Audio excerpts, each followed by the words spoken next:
جی بھائی. ہاں اچھا یار ایک سیکنڈ کے لیے میں مولانا صاحب کے لاجک کو مان لیتا ہوں. اچھا تھوڑا سا لاجک دہرانا بھی ہوگا کہ لاجک تھا کیا.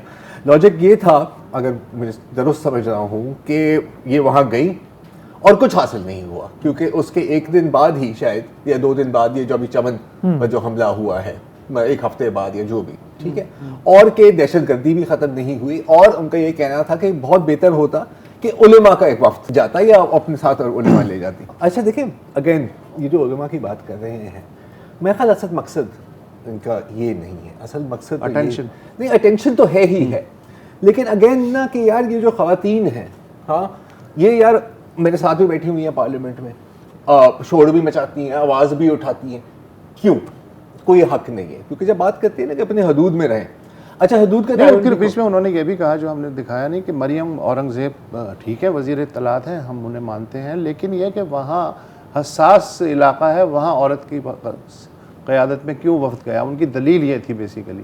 اب حساسیت سے کیا مراد ہے؟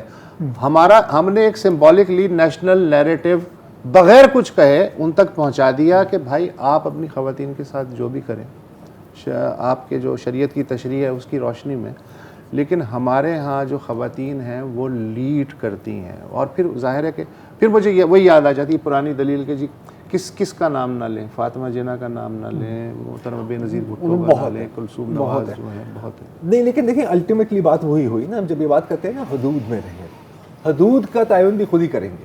اچھا اور وہ حدود بھی بدلتے رہتے ہیں ڈپینڈنگ آن کہ آپ کی اس وقت کی کیا ضرورت ہے. اچھا جو اب یہ مانتا ہوں کہ یہ جماعت اسلامی کا شاید اوبیسلی پارٹی کا موقف شاید نہیں ہے, اگر ہے تو بتا دیں, لیکن پچھلے کئی ہفتوں سے آپ دیکھ رہے ہیں کہ جماعت اسلامی کے جو ایشوز کا چناؤ ہے نا وہ بڑا لاجواب ہے.